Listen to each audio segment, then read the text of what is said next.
Hi, everyone. Welcome to episode 39 of the Mind Blown Zone. This one is titled Esoteric Christianity. Here with us, Brad. How you doing, Brad? I am never better this evening. And yourself? Never better, Brad. Proud to be never better. Excellent. You're learning. So I know you've been both hesitant and itching to discuss esoteric Christianity. Yeah, this is going to be an interesting one to do. It's something, kind of comes from the deepest part of me. It's been so powerful in my life. And at the same time it's controversial and smacks in the face of the more mainstream ideas.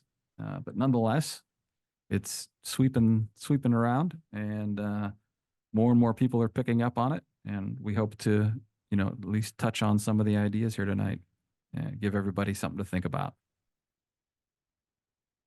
All right, I'm going to drop a bumper. Here we go. Lay it There on are us. many truths in popular or exoterically available Christianity, and it is closer to the truth of this realm than the beliefs of those who deny a higher power.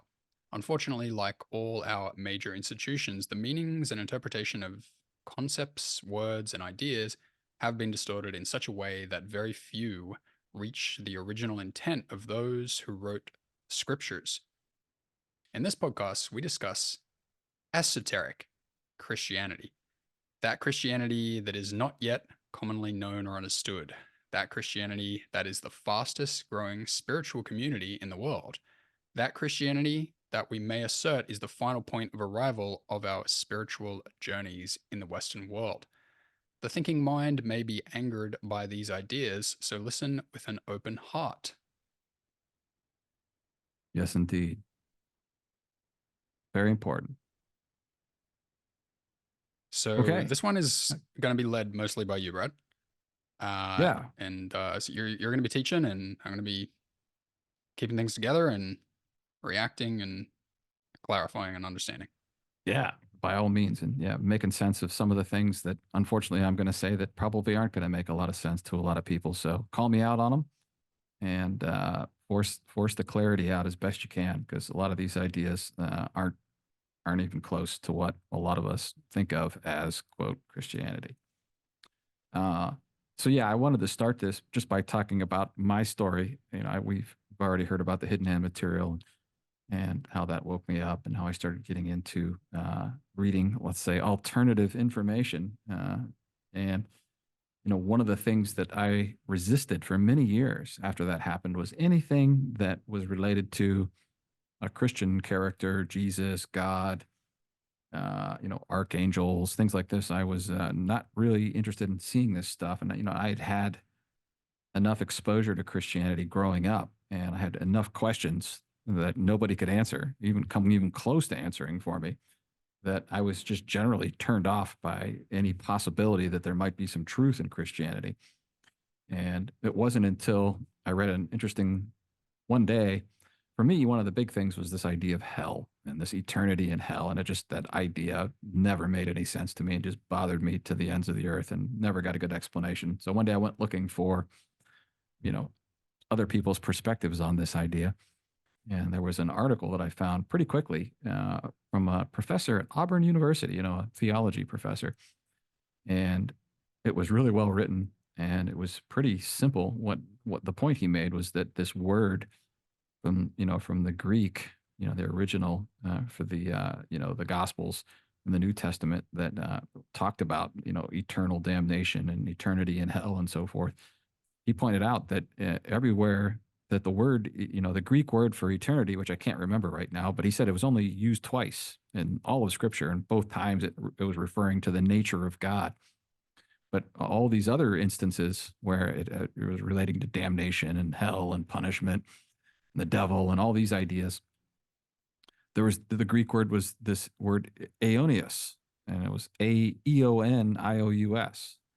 And it was very obvious that the word eon was right there in, that's the English translation for the Greek word. And of course, eon means, a long, undetermined amount of time. And that was the opening for me that allowed me to start looking at Christian sources again. We'll say mystical and esoteric Christian sources. It wasn't until I read that I said, oh, well, that clarifies everything for me, right? This idea of eternity, meaning forever or having no beginning and no ending, didn't make any sense because obviously the day you die, there's a beginning, right? All of time before you were born or died is part of eternity. So how could you possibly go to hell for eternity? That was the way I thought anyway. So this was what opened the door for me. So does that all make sense, Matt? I think Yeah, I've I told think you it's that good before. logic. That point about, well, if I'm not in hell right now, and how can hell be for eternity? Right. I mean, Yeah. it's just cracked. It was simple for me, and for me that helped me. It was an opening, kind of like the opening with the guys telling me that the financial collapse was a great opportunity for me. Right? It was that moment where I opened up to it, and it wasn't too long thereafter that I was reading some esoteric Christianity type mystical Christianity sources, and would later basically become what I consider the best of the best out there. But that was my path anyway. So I wanted to, just a quick olive branch to mainstream If I can just Christians. quickly say something, Brad, Oh, please. it's interesting that the thing that broke you through was a difference in the interpretation of a word, right? And really, that's what a lot of this comes down to Yeah, that we'll almost be all of it. looking at today. Yeah, yeah, right. It's just and we'll talk about this idea that either the Bible's all true or it's all false, and these kinds of ideas, black and white ideas, right? Uh, it's nothing's anywhere close to that simple, and hopefully we'll break through a little bit of that here. But just a few ideas. First of all, in terms of exoteric or mainstream Christianity, uh, I just want to make a point that that Jesus was the pattern man or the avatar or the living example of how we're supposed to live our lives. I've come to see that to be the obvious and only possible case. So, some of the other things that are attributed to Jesus, we'll question a little bit here as we go along, but I'm in total agreement with that, and in total agreement with the idea of being kind and compassionate and generous and grateful, understanding, all the golden rule, all these behaviors that are espoused by Christianity are all in perfect harmony with esoteric Christianity. So again, it's the Bible has many truths in it, and there's tons of them to suss out, and they become even more apparent with a slight shift in how you understand what some of these words mean and what they meant when they were written, however long ago it was it 2,000 years ago or whenever they were written. And we'll talk about that a little bit. But there's more good than bad in Christianity, but we have to see through the bad, and it's not as hard as you think. And hopefully by the end, I'll make enough good points to at least get people to think about this a little bit, contemplate it, and potentially reconsider some of the ideas and meanings that they've carried with them in mainstream Christianity. Yeah, Uh, if I can just say something positive for you, Brad. When we are preparing this material, Brad was a bit hesitant because, um, you know, usually when people put forward ideas that are kind of like alter to mainstream Christianity, those people are kind of like against Christians, right? They're against Christianity. But Brad is in no way against Christianity, and Brad is in no way against any Christian. Like Brad has kindness and love for all Christians, right? So we just wanted to let you know that this is all coming from a warm and good and friendly, positive place on Brad's part. I appreciate that, Matt. Yeah, and I still struggle with it. And again, this isn't an attack on Christianity. This is a deepening, if you will, or an expansion of Christianity, and it's going to be necessary for everybody, not just Christians, but everybody is going to have to come to what I'll talk about, what esoteric Christianity is really about. And it's not a belief system per se, right? And I'll talk about that in depth here in a little bit. But yeah, we need Christians, and we need their support. We need the energies that they bring to the world. So this isn't about changing or dropping popular Christianity. It's really about expanding it. So that's what this is all about tonight. Right. Uh, Thanks for that, Matt. So what do we have next here? So I wanted to toss around these three words here because they all come with, we've all had this, what I call brainwashing egregores, where there are these triggers. We hear these words, and, there's this idea that it can't be good, it can't be true, it's a bad thing. And those words are occult, new age, and mystic or mysticism. And they all sound scary and creepy and bad and wrong. And I want to just briefly touch on all of these because I've seen it enough times. People are triggered when they hear these. Oh, you must be into the occult. Oh, you must be a new ager. Oh, you're into those mystical Christians. Hear those kind of refrains when we get into this. And, none of those ideas are, occult means hidden, by the way, or not known by many, which is really no different than the definition for esoteric, which we'll get to in a second. Now, is it true that there have been occult magicians that went to the dark side and performed black magic? And it's, of course, that's true, but that's not what occult means. But that's what if you go out on the street today, most people will say that's what it means, like dark magic or something along those lines. And the same thing goes for mysticism, right? It seems to people that this idea of mysticism is something scary, like you're conjuring demons or seances or things like this, and it really has nothing at all to do with that. It really mysticism is almost a metaphor for metaphysics. It just means that it's not perceptible, right, in the 3D reality that we pick up with our senses, but it's perceptible in other ways. And lastly, is this idea of the word new age. I can't tell you the amount of hate I've heard people say, oh, that's a bunch of new age garbage. And sure, there have been some corrupted new age traditions and teachers that have, come around the last 100 years, just as much as have been corrupted Christian leaders throughout history, right? You're not going to find some philosophy or tradition that hasn't been corrupted. It doesn't mean the ideas that are being purported by it are all corrupted. But I think there's just seems to be this popular belief that New Age means bad or wrong, and it simply doesn't. I contend that New Age is really the old age, before there were what we know of today as our organized religions. Before those existed, uh, these ideas that are being expressed in the New Age are the same then as they are now. Just kind of graduated it back into a higher level of consciousness where they can be talked about a little bit easier certainly without being burned at the stake or an inquisition or anything along those lines. So was that all clear, Matt? Yeah, I think that's fine. Why don't you take this next section? Sure. So there's these two words, right? Exoteric, esoteric. And what we're suggesting in this podcast is that the scriptures have an exoteric meaning and an esoteric meaning. So we're going to go through and define these words. Exoteric, just starting with something really simple from a mainstream subjectivist dictionary, Merriam, suitable to be imparted to the public. Suitable to be imparted to the public. That's literally what it said. Mhm. So therefore, you would have exoteric Christianity being the popular, open, accessible interpretation of Christianity. You know, if you go just talk to anyone, what's Christianity? Oh, this is this. You go to Google and search it. Okay, that's it. Right? And what we're suggesting is that exoteric Christianity is necessary elementary teaching and interpretation, but there's a graduation that needs to take place. Do you want to comment on that before I do esoteric, Brad?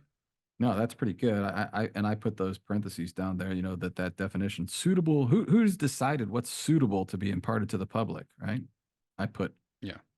according to the cabal after that definition. Like I don't know that I hired anybody to determine what was suitable to be imparted to me. So that struck me as an interesting definition. Like, what is unsuitable to be imparted to the public exactly? Just the Yeah, immediate that's why I called question. it a subjectivist dictionary. In Right, case right, anyone's not aware, most dictionaries these days are subjectivist dictionaries. Like if you go back to Webster 1828, you'll get an objectivist dictionary. right. Right. Perfect. So that was all I had. All right, so esoteric, again from Merriam, only intended to be understood by a few. So you can see it's a subjective definition because it's like only intended by whom, like it's got all feelings and people's opinions just embedded into it, right? So only intended to be understood by a few, uh, meaning, not commonly known or understood is another meaning. And we've written here that esoteric Christianity is the wisdom of the spiritually graduated. And you might be surprised to consider that esoteric Christianity is the fastest growing spiritual community in the world. It's been By a long suggested that shot. during the next decade, for individuals who don't graduate to the esoteric interpretation, life is going to get a lot more difficult, if not impossible. Do you want to explain that a bit, Brett? Well, yeah, that's I'll probably use the whole podcast to explain that point, but the we'll get into this, but the simple answer to this is it's not a matter of what you believe. It's not important according to esoteric Christianity. The only thing that matters is how you are, how you be, the energy that you're emanating, and that is the point of Christianity. And I contend that was the point. That's the point of biblical scripture, and that's effectively the point of what Jesus was demonstrating. He wasn't asking you for beliefs. He wasn't saying believe, believe, believe. He was saying be this way, and it was for good reason.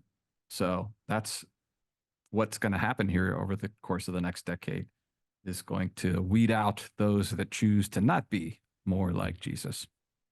Simple as that. I just, and again, I just thought it struck me immediately as interesting that, that Miriam definition only intended to be understood by a few, according to the Cabal. Like, who intended that this be only be understood by a few?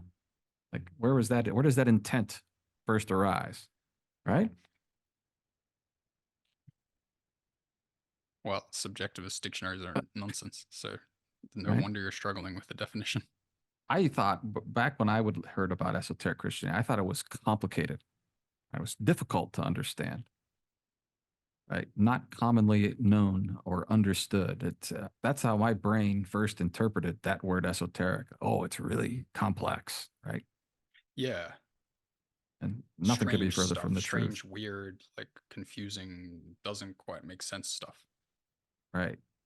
That was the impression I got, but nothing could be further from the truth. Anyway, it's good that we made those distinctions there. Okay, you want to preface this with the point of the podcast?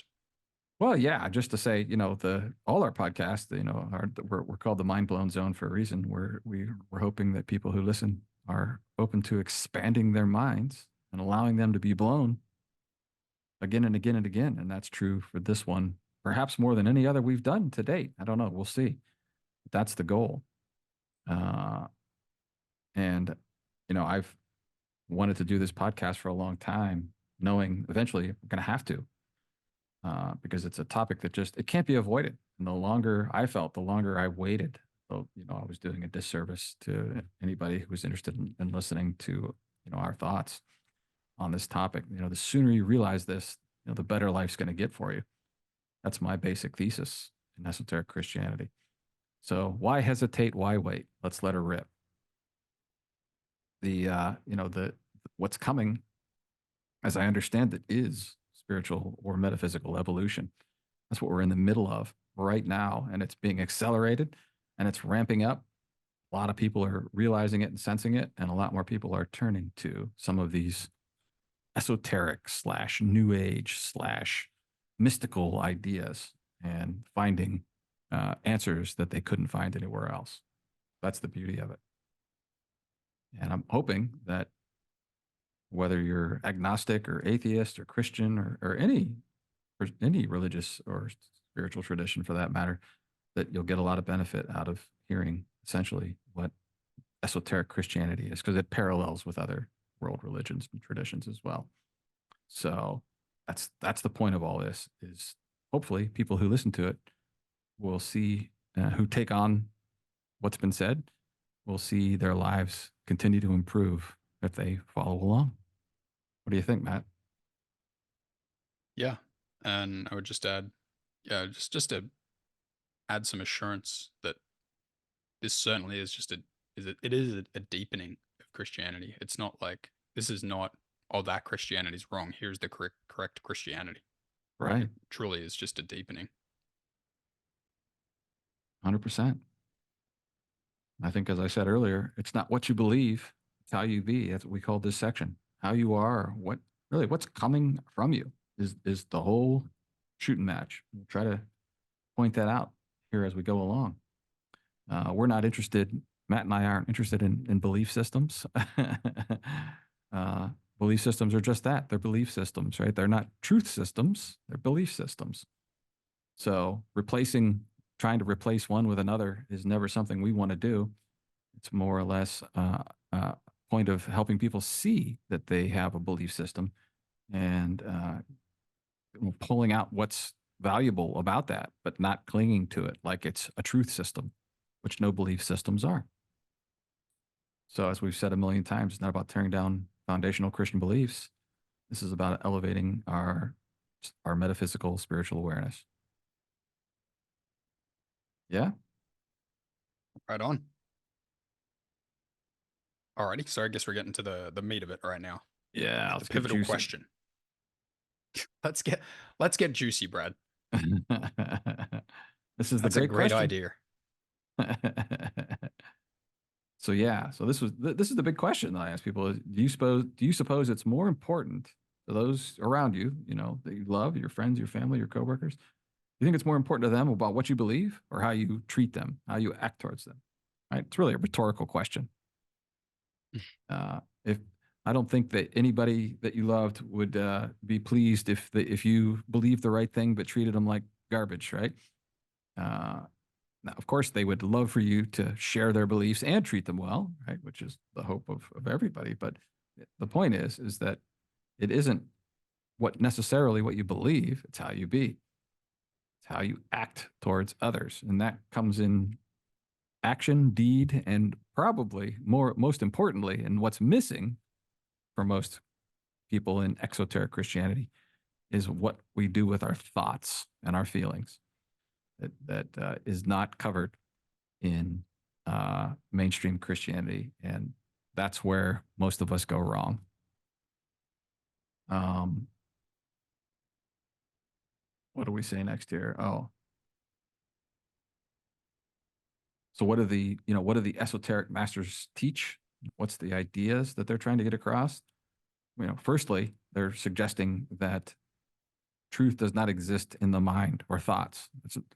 Can't say this thought is the truth, right? No words are the truth.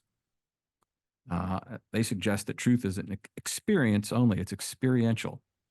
So you know truth when you feel it. So when you love your child or your spouse or your parent or your friend, right? It's experiential. Like there's no doubt that you love that person, and because you experience it. It isn't just a thought in your head, right? Which really doesn't have any value compared to the experience. And so the end goal of esoteric Christianity is spiritual wisdom via your experiences. And a lot of the teachers of this suggest that that's what scripture really is the series of experiences told in metaphorical story format. Are you with me on that, Matt? Hmm. I mean, I was still just more on the truth does not exist in mind or thought, and truth is experiential only. So sometimes I suppose like the state where everything feels right. Sometimes it's called alignment, and Mm-hmm. you can feel aligned, you can feel less aligned, more aligned. Kind of know when you're more aligned or less aligned, but you could never write the sentence of the true sentence of alignment or the paragraph. You could never do it. Right. And thousands and thousands of people have tried to write down their experiential truth in words.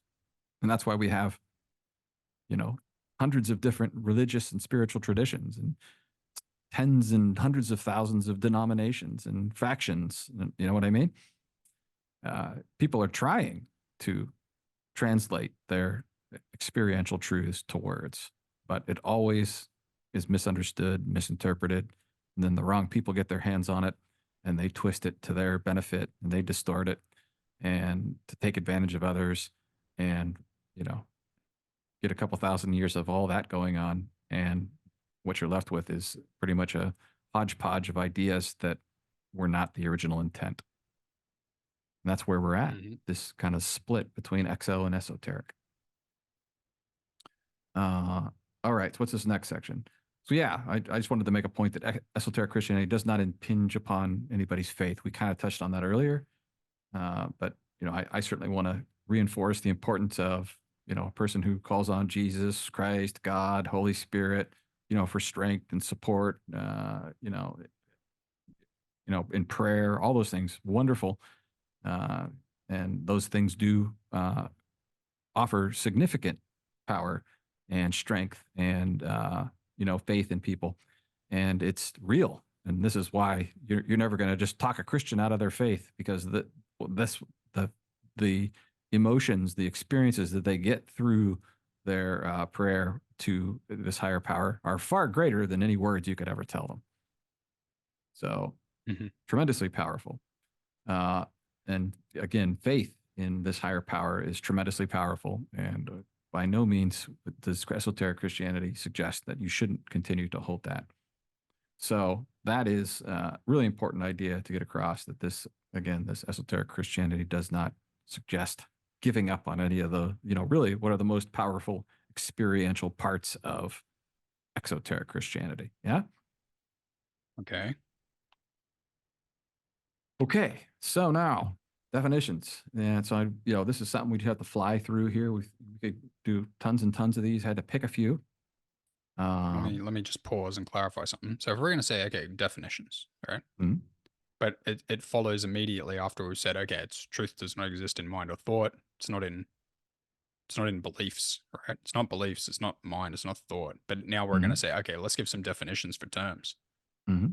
So how would you resolve that seeming contradiction that we for some reason find value in giving a definition of a term Well, that right is now clearly it's kind of like yeah. intellectual? Right now it's the only way we can communicate. Right? We can't communicate other ways. And Hmm. what I would suggest is that some of the more esoteric interpretations or definitions of these words enable a sort of an unwinding Hmm. of these really firmly, strongly held ideas. They just allow, a kind of a loosening of those as they're considered, thought about, and ultimately, right, the goal is to read scripture with these definitions in mind and see what type of transformation takes place in your experience, right? That's the idea. Yeah. Would that help a Yeah. little bit? If I could, yeah, I could give a kind of example of that. Like some of my students for like pain recovery and getting back their mobility and flexibility, etc. Yeah, they're very separated from alignment and good feelings in the body, right? And they have very twisted up intellectual framework, right? Mm-hmm. The Mm-hmm. perspectives are disempowering perspectives, right? I want them to get to the alignment and feel good in the body, but I actually do have to provide intellectually and with words more empowering perspectives to communicate it that way. And it does just that, what you're talking about. It actually shatters and or unwinds or untangles the disempowering perspectives and then allows them to access more alignment experientially and actually feel good. So I think Exactly. we're Yeah. on the No. same page. Yeah. Great example. Yeah. So right now we can't communicate any other way. So this is how we do it. And again, it's something, if your heart hasn't opened up yet to this, now's the time as I do some of these, because again, it's not an attack on anything. It's just, I'm going to share the ideas that you get from this esoteric community, and you can Let's do it. decide whether or not they are worthy or not. So yeah, the first word is of course God. That's the big giant word. And it generally has a meaning to most people today, that there's a being that's created everything. And sometimes he sits on a cloud and has a beard. And but the greater idea is that there's something out there, and it's in charge of everything, and we're here. So God's there, and we're here. However you Right. want to look at that. That's how it's been interpreted for the last couple hundred years, and that's what most people think. Of course, this word Yeah. Some God. people, can I just add in quick? Like some Yep. people even think that, like the atheists, especially, they'll be like, "Oh yeah, you guys talk about this God that created it. Well, obviously he created a evil universe and abandoned you. You know, that's a really strange way of thinking about it. Right. Doesn't lead. It's not empowering. It like doesn't lead to a good. It leads to like this separation from God, doesn't it? He's over there. We're here. He created us That's and right. put us here. Yeah. That's the most important idea that needs to be understood here. If you're gonna make any progress with this is God something separate or not? And that's the hardest part, and kind of bridging this gap between exoteric and esoteric. But when you hear, and I'll try to explain it as best I can, the explanation can provide some openings to this greater idea. And of course, it's not in the Bible, but if you talk to most Christians, and they'll agree that God is omnipresent, omniscient, and omnipotent, right? And the first idea, if God is omnipresent, right, meaning present everywhere, then we can see that God isn't somewhere else, right? If we can make that shift just a little bit, right? And we can go deeper and deeper and deeper on the idea, but I just want to put that basically out there as a framework for what, the rest that I'm going to talk about here. This idea of omnipresence means there's nowhere that God isn't. And that's a far more Hmm. accurate way to see things than to think of this separation, which is obviously it's the root of our fear, believe it or not. If you look at a lot of these esoteric sources, right? The root of our fear is that we felt separated from God. And that's when the first feelings of fear started. So interesting idea. So, and this word God, as I was saying earlier, comes from what's known as the tetragrammaton, right? Which is these letters from Hebrew, YHVH, which translate to I am that I am. So and the Y is Yod. So it was how they things that aren't anglicized, right? Like Yeshua and Yosef, right? They didn't have the J sound, so this Yod got translated into God, and that's where it's just shortened version of this YHVH Oh, idea. That's where we get I this don't think I word. even knew that one. That's funny. Yeah, most people have not, and so that's where it comes from. It's just like it's almost like a nickname, right, for the tetragrammaton. Mm, So that's where that word stems from. But what the actual words in Hebrew are I am, and so this is the hmm. idea that is this is like the essence of esoteric Christianity and New Age and mystical, is this idea of I am. In Indian, right, traditions, they have the word or sound om, right? Om. They call that the primordial sound, right? Or the first, the primordial words of Brahman, right? Their word for God is more or less Brahman. Those are equivalent. And so that's the basic sound emanating from Brahman, om. So that's om, and ours is I am. So almost no difference. And of course, we have It this thought I am occurs to us thousands of times every day, right?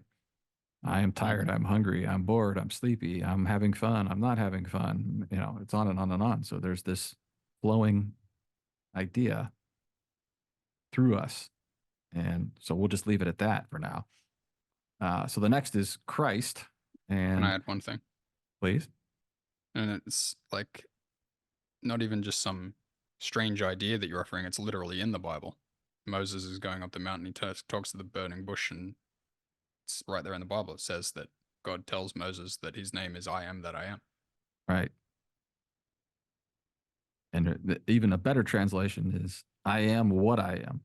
But people fight that. So I tend to stay away from that a little bit. Uh, So yeah, that's exactly right. He asked for the name, and that's the name that's given. So again, so our thinking is there's a guy named Moses, and then there's something somewhere else in the burning bush called God, right? That's the way we relate to Mm, that story. That's how we've been taught to mm, relate to that story. yeah. Of course, the burning bush represents a movement out of the cerebrum, the cerebellum, the high brain, the outer brain into the inner cerebellum, which looks like a burning bush. If you want to go really deep. Okay. So very deep. We won't go. We could spend 10 podcasts just on this idea alone, but that's the essence of that story. So let's keep moving here. Christ is a word that, if I can make any impact on people when I talk to them about this, to Christians, is I try to get them to separate this notion of Jesus and Christ as being synonymous, right? So anytime you hear the word Christ, people just automatically think of Jesus. They're one and the same. And this is an exoteric idea that's been pounded into our brains for 500 odd years. The Like it was your suggestion, surname. right? Yeah, exactly. And the word Christ was around long before Jesus came along, and the Christians, the Greeks used the word Christos, and they gave that title to other men prior to the appearance of Jesus. And if you want to go even further back, right? If you really want to go back to the as far as recorded history goes into, spiritual traditions, we have this notion of Krishna, which is almost the same word as Christ or Christos, right? It's just a slight variation in, dialects and the way it's spelled. But this is the foundational idea. And I've said it in other podcasts, so I'll say it here again. I'm suggesting that consciousness and Christ and light and life are all like one and the same. It's like the basis of life is, pick your favorite word there.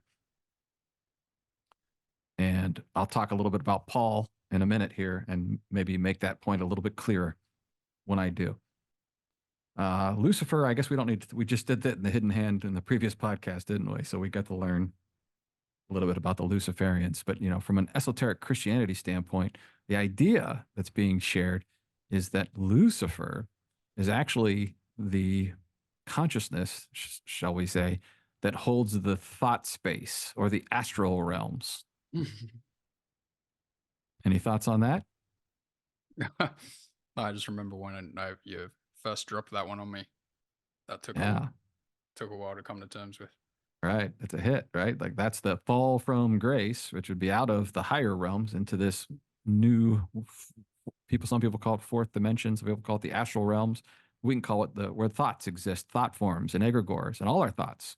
The Akashic record is the realm of Lucifer. So it's intimidating because it sounds like whenever you're in thought, you're like resonating with the Lucifer energy. Well, yeah, and again, nowhere in the Bible does it say Lucifer has anything to do with the devil or Satan or evil or anything like that. Right? That's kind of an idea that's kind of happened, right? It's just this strange idea that has propagated through time and history to leave us with this notion that Lucifer is bad, even though it was God's highest angel and all the rest, right? Defied God and all these ideas. That's how it's become this nasty evil word synonymous with the devil or Satan. But that's not what esoteric Christianity says. So, food for thought. Heaven. I think I've hit on this one a long time ago in one of the podcasts, right?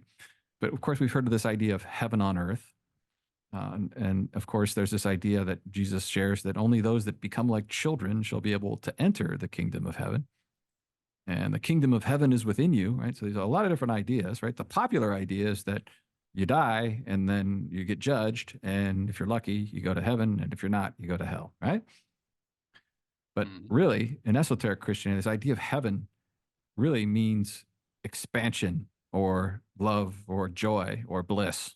And that's what heaven is this, it's a experience, right? It's experiential. So the best moments of your life, whatever they were, you could say you were in heaven in that moment. That's what the esoterics Mm. would suggest. and the reverse for hell, right? You know, you create your own private hell and hell on earth, right? And he's living in hell right now, right? Because of the what circumstances or whatever. It's the same idea. It's like you've closed yourself off to all these positive feelings for whatever reason, right? Shame, guilt, depression, grief, sadness, all the rest, right? These are like living in hell effectively. So Yeah, these you'll hear are people say, "Oh, I was in hell for years," right? That's probably the most accurate usage of the term, yeah? right, right. And we could go on and on with hell. There's a lot of stuff out there about Sheol, the Jewish word Sheol or the Greek word Hades, and that these were actually like city dumps, right, where they threw dead bodies in them. And that's literally they were literally talking in a lot of scripture about those dumps, around these cities. It had nothing to do with some eternal place of damnation, but it's funny how it gets shifted and changed. Um, okay. Any thoughts on any of that? I'll do the Trinity again here real quick. Go for the Trinity. Yeah, again, just a quick hitter on it. But it's strange that in our experience, right, in order to produce a son, right, we need a father and a mother. And really, what we really, really need is the mother, of course. And that's one of the, shall we say, one of the darkest things that was done with Christianity was the removal of the feminine energy completely. And a lot of these kind of esoteric teachings will suggest that in the times before really recorded history, Egyptian times, there was the feminine dominant energy, and it was also distorted because of that reason. So this was kind of a swinging of the pendulum, went from feminine dominant, and we've been living for the last however many hundred or thousands of years in this masculine dominant. But it really doesn't make any sense to have a father and a son without a mother, right? Hmm. Course, they slipped in this idea of the Holy Spirit or the Holy Ghost as to take the place of the missing mother. But that doesn't make a lot of sense if you just think about it and how our lives work. Right, all sons are produced by fathers and mothers, so you can see the feminine energy stripped out or the love energy, right? And we're left with a realm where wisdom dominates, right, or the realm of Lucifer, right? Not wisdom, knowledge, really, right? This, this realm of thought forms is the dominant force, going for the last couple thousand years. Yeah. So if you had to perhaps relate Father, Son, and Holy Spirit to three other words, Mm-hmm. what would you go for? I would say, well, it that we can relate to, right, would be the sun, right, would be the father, like the burning ball of gas in the sky. Oh, okay. And S-U-N, the literal sun. Okay. The yeah, sun yeah, yeah. is that's the sun. All right. From That's what, the Father. from, right, from how we relate. And the Mother Earth would be of course, the would take the place of the Holy Spirit. Hmm. And the sun is what? People? Us, Us? yeah, humanity, right? I mean, esoterically, we can go back and talk about the Great Central Sun and Alcyon and some other ideas, but they're all foreign to everybody, so it's not important. But that would be the idea: is the Mother Earth, Father, Son, and then humanity. Hmm.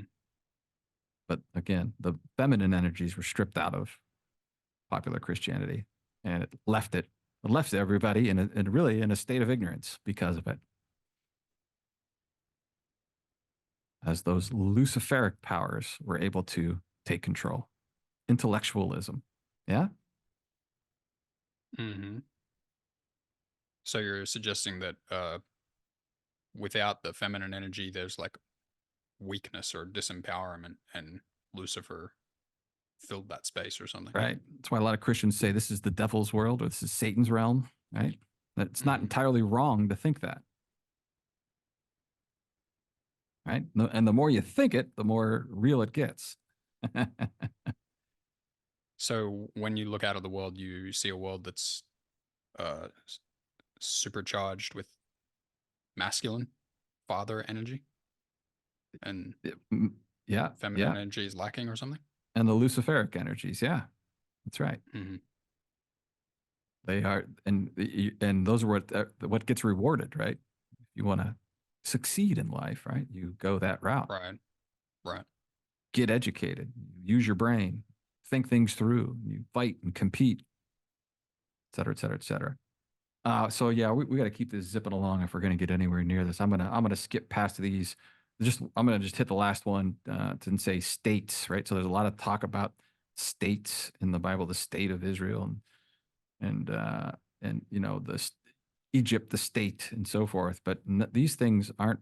They're what they were talking about in the Bible is states of consciousness or states of being, and all these ideas about geography or countries or peoples really are reflected incorrectly in and here's one of those many messy definition problems you have in English, right? That you don't have in most other languages, which is these multiple definitions for the same word and how they're able to twist that to their advantage and distort things. So you think Yeah, Israel is a state of consciousness? that's right.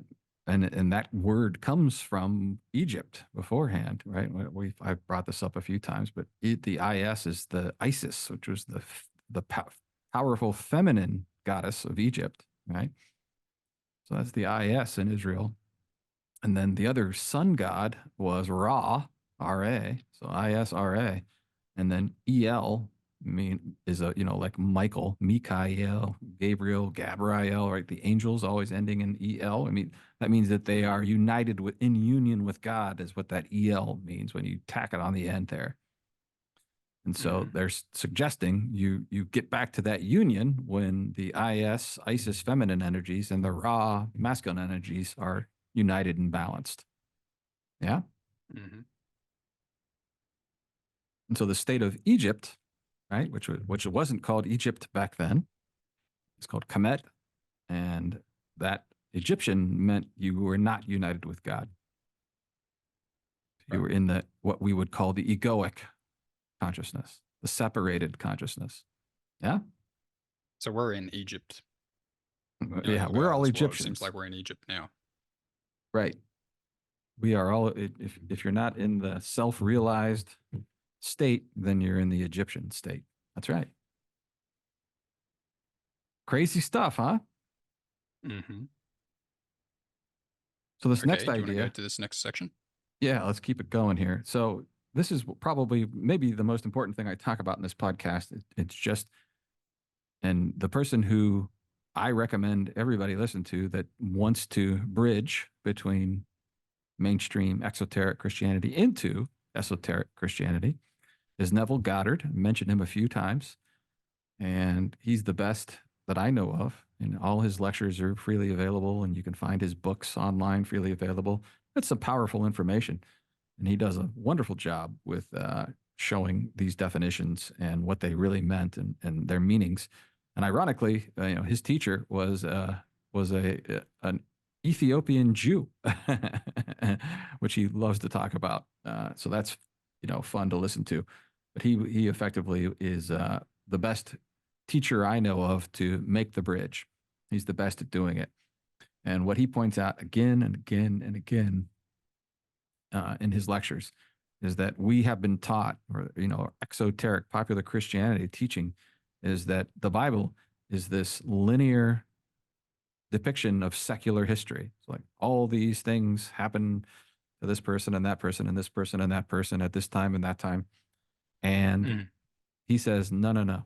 These are all stories, and they represent, right? The characters represent states of consciousness. And I've gotten a little pushback on this when people say, "Oh no, and that's total bunk because Pontius Pilate was a real governor of that region and Roman governor, blah blah blah." And so I have to make the point that sure, like if I were writing a novel, set in modern day America, 2024, right? I'm not gonna invent ideas left and right, just to tell my murder mystery novel, right? I have no reason to invent a different president or different cities, right? I'm going to tell the story like with what everybody knows. Does that make sense? Mm. And so, this idea that Yeah, there they are, do that sometimes. Like you make up a novel. It's got real things in it. right? But it's like a story in that time. Right. Most are like that, right? Most of the time. They aren't going to just invent all new everything, right? They're going to set it in, you know, Los Angeles 2023 or whatever, right? They're maybe at some point in the novel they have to talk about the mayor of Los Angeles, right? And they can make up somebody if they want, but they don't have to. They can, if that's not pertinent to the telling of the story. So I'm pretty sure it's safe in saying this is what happened. But people push back on it nonetheless. But this is what Neville says. And this is what a lot of the other esoteric Christian teachers teach. That it's important that you understand that it isn't about what this guy did or what that lady did. It's when you read these as a lesson, right? As the story about that person, you can learn from it. And you do need some training and some guidance to really suss that out of a lot of the stories. And a lot of them are very complicated that, so much so that, I don't know anybody that can explain them. But Neville suggests that you'll understand them after you experience them.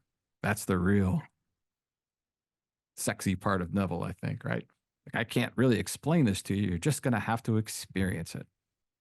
Well, So, I was going to say that very similar thing. I was going to say, yeah, it's interesting when you listen to Neville's stuff. It's like you can kind of get a feel for a little bit of it, but it really feels like if you have not had any experience of that whatsoever, what he's talking about, then it sounds like absolute nonsense. But the more yeah, experience you get, it starts to ring true, and you're like, I think he's like when he's talking about the state of Judas consciousness and being that really sounds like something. Like I'm not sure what yet, but that's right. really starting to ring true. Yeah, this is part of what we talked about at the top, right? This unwinding and this slow releasing of these ideas Mm, that we've had. It doesn't happen all at once, right? It takes time. And as these ideas begin to loosen their grip, then these openings start to happen. hmm And it really just becomes a flow of grace if you're open to it. Right? If you're fighting it the whole way, if you're trying to make it happen, and you gotta, if I can't force the state of Judas, then this is all wrong, right? If that's your attitude, then you're never going to get anywhere because this is some deeper esoteric stuff that I'm not going to get in here to tonight. But this is really about letting go, about easing up, relaxing, feeling good, being like Jesus, right? These are the tips that you need. It's not a fight to mm, know the truth with your mind, hmm with your thinking Right, powers. right. And we've all been obviously indoctrinated into doing just that. So it's not easy, right? It takes time. All right, where are we at here? So yeah, so quickly on Essenes and Gnosticism. I've gotten a lot of people who tell me, "Oh, this sounds like the Essenes or Gnosticism." Yeah, it does. Some of it sound like it, but there are sources of these types of traditions out there that have been twisted and distorted as well. So sure, you can find a guy who says he's a Gnostic and says some things that I don't agree with. That doesn't make all of Gnosticism wrong or right or anything else. Everything can be twisted and distorted. But yeah, there were a lot of people will argue that Jesus was an Essene from the Essene community. And whether or not that's true, I don't think is important. But the idea is that there was this group of, this tribe living outside the city, living in, rural sylvan settings. And they were, more or less in a near constant state of worship, spiritual worship. And that's what Jesus grew up in. And their ideas very much differed from the rulers of the cities, the Sadducees and so forth, right? The intellectuals of the time who were in charge of the Pharisees, right? In charge of all the religions and government and everything.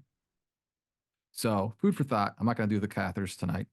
The real important person I want to mention is Apostle Paul. And I've said this to a few people, and they've gotten offended with me, and I don't quite know why. Maybe because it's a misunderstanding. I don't know. But, really the father of what we know today as Christianity is Paul, Saul of Tarsus, right? He's credited with writing somewhere either 13, 14, or 15 of the 28 books of the New Testament. And of course, the New Testament is Christianity. And so I just rounded off and picked the happy medium there and say 14. So half the Bible, the New Testament, written by Paul. And he's He's the one who brings the message, right, to the masses, right? Jesus didn't write anything down. So, uh, really, the actual, tradition or belief system is responsibility of Paul's. And I think maybe the most important thing you could say about esoteric Christianity is that Paul, of course, everybody knows that Paul didn't know Jesus, right? Jesus supposedly died, many years before Paul came along. Uh, but Paul talks about Christ Jesus all throughout his letters. But what's interesting is that Paul never talks about anything that this man known as Jesus had ever done, right? He doesn't talk about any of the miracles, turning water to wine, the healings, on any event in the life of the man that's commonly known as Jesus Christ. Paul never mentions any of them in half of the Christian Bible. And there are many, many arguments about this that people try to make to defend this idea. And what I'm just going to leave it here as simply as I can and say that Paul wasn't talking about a man named Jesus. He was talking about this consciousness, life, light principle that he had awoken to. That's what he's talking about, not a man named Jesus. Now, was there a man named Jesus who awoke to the same thing that Paul did? And I think the answer to that is yes. It's just a matter of terminology. So these words, Jesus Christ and Christ Jesus, have been twisted to represent an individual that lived 2,000 years ago. And esoteric Christianity says, no, this is this essence of you is this Christ. Any comments? No. It's just Okay. like it's interesting how there's really something we almost got to investigate here, isn't there? The whole Yeah. world needs to get in on investigating this and get to the bottom of it or something. Yeah. We're just dropping. These are just like light brushstrokes here. We're just dropping a few ideas here, and I'm going to keep it moving here. I've already kind of talked about Jesus, fear and judgment. Right, the Bible advises against it time and time again, and yet for some reason, right, most Christians, certainly not all of them, but a lot of them, are in judgment of anybody who's not a Christian, right? Just by virtue of how it's shared today. So that you're in the wrong, right? You're mistaken, and you're going to be banished to hell because you're not a Christian. That's judgment. And really, it's fear mixed in there, right? They're using fear to try to convince you to believe what they believe, right? Hmm. If you don't become a Christian, you're going to burn in hell for eternity. So that's fear and judgment, bang bang, right there. And of course, there's a million more examples of it. And yet the Bible talks about not doing either any of these things. There's a great video flowing around right now where somebody, somehow or another, I don't know whether it's true or not. It's a real quick like minute video that's sped up, but it says "Have no fear" 365 times in the Bible. So like once for every day. Be not afraid are the words, I think. Be not afraid. So why would we try to win people over to our, belief system by telling them you better be afraid if you don't agree with me? Anyway, Right. And I think these fear and judgment they point to for reconjure up your idea of this is not about belief system, but how you're being. that's Right. right. There's no belief system about fear and judgment in this. It's just don't be afraid. Don't be in judgment. Right. There's no belief system. It's just Right. saying those are energies that are discordant energies. Full stop. Right. I don't care what you believe. Just don't put this energy out Right. in thought, action, and deed. And the hard part for most of us is in thought. It's endemic. We talked about this in the judgment podcast. So yeah. So getting close to the end here. Just, we touched on so many ideas. I want to talk about the commandments a little bit. I think there are, I forget the numbers, 232 thou shalts and 237 thou shalt not, something like that. And Jesus wiped them all away with one, right? Which is, of course, love God with all your heart, mind, and soul, and love thy neighbor as thyself. And, you know, what the esoteric teaching suggests is the first part of that is that in all your free time, you are effectively thinking on God or your heart or presence or a lot of different ways of looking at this, but that you're spending your idle time in focused on that instead of watching Netflix and partying and hanging out. Not that you can never do those things, but that those, you know, the bulk of your time should be in that state. And of course, loving thy neighbor as thyself, right? Thy neighbor includes every person that's ever lived, the good guys and All the of bad them? guys, all of them, right? There All of was them. no exception, right? There was no exception. And, you know, and what follows that commandment is like, you know, Jesus says, all the laws and prophets follow.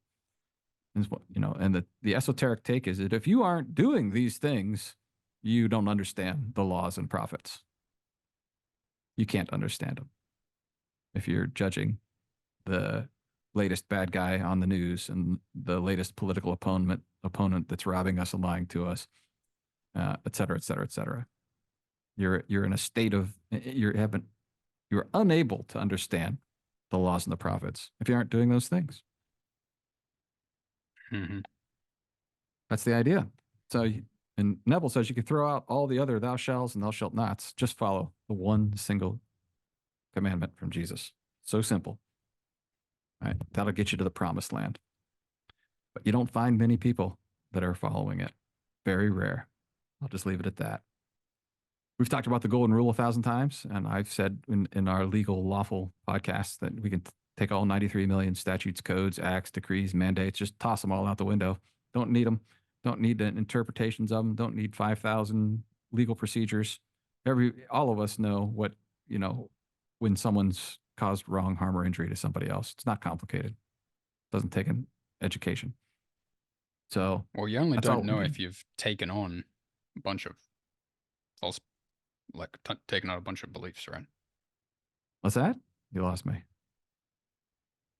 Say it again. Well, you only don't know if you've wronged someone or what the right thing is if you've taken on a bunch of cabal beliefs, Well, even they if know. they're clouding your discernment.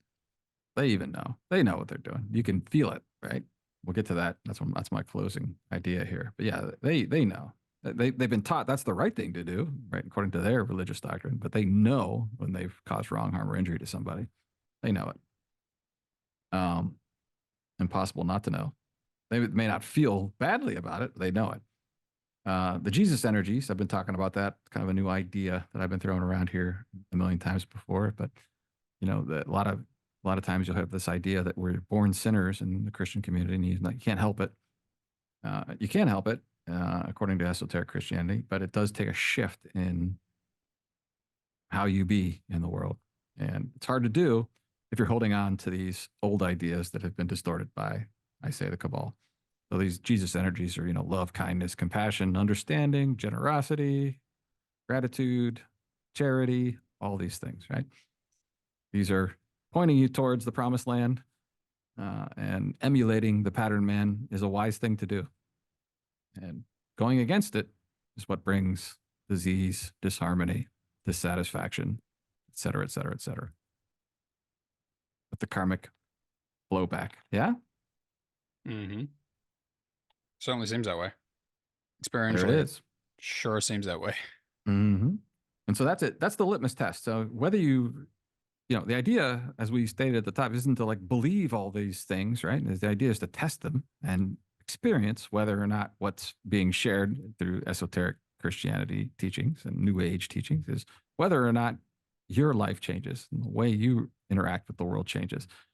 So you can tell how you feel when you're judging somebody, like when you see your political opponent on TV or someone from the wrong party or the bad guy, that the criminal, right? And you're angry and you're screaming at them. You feel bad, right? When you're judging those people, right? You may feel like it's lifting you up that you aren't that bad guy, but the reality is the feeling state is bad.